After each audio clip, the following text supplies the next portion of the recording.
Aprobado na sa Bicameral Conference Committee ang Archipelagic Sea Lanes Bill. Sakaling ganap na maisa batas, paano naman kaya magagamit laban sa mga barko at eroplanong nanghihimasok sa ating teritoryo? Alamin sa balitang hatid ni Joseph Moro. Inaprubahan na ng parehong Kamara at Senado sa Bicameral Conference ang panukalang batas na nagtatakda ng archipelagic lanes ng Pilipinas. Ito yung mga tila highway sa palibot ng Pilipinas kung saan maaaring malayang makadaan ng mga barko at eroplano maging ng ibang mga bansa. Itinatakda rin ng panukala ang mga parusa sa mga banyagang barko at eroplano na iligal na papasok sa Pilipinas. Ito daan ito daan. So pag ito yung axis mo, nasabi ito yun, no? Yung sa gitna. Yung sa gitna.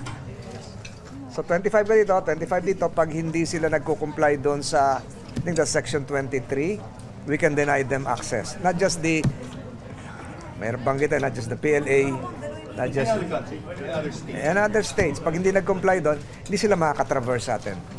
Ilan sa mga probisyon nito, maaaring mabilis na tumawid dito ang mga banyagang barko at eroplano pero hindi sila pwedeng tumigil, umangkla o maglagi maliban na lamang kung may aksidente o nagbibigay tulong sa ibang sasakyang pandagat.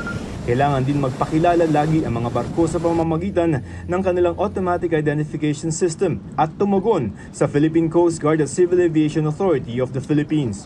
Hindi rin dapat magbanta, gumamit ng dahas laban sa soberanya, territorial integrity at political independence ng Pilipinas at international law ang mga banyagang barko at eroplano na tumatawid ng archipelagic sea lanes. Ipinansa ang panukalang batas sa harap ng ilang mapangahas na mga patrolya ng mga barko ng China sa West Philippine Sea. Kaya bibigyang ngipin ito ang panalo natin noong 2016 laban sa China. Is strengthening our arbitral award. Timely, coincidentally.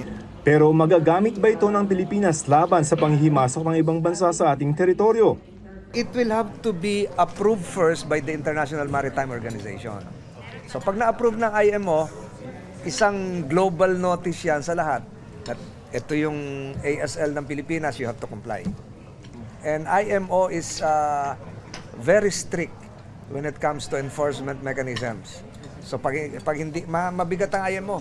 Nauna nang pumasa noong Hulyo sa BICAM ang Maritime Zones Bill na nagtatakda ng mga boundaries at sovereign rights ng Pilipinas tulad sa Exclusive Economic Zone o EEZ na karaniwang tinatawag na West Philippine Sea.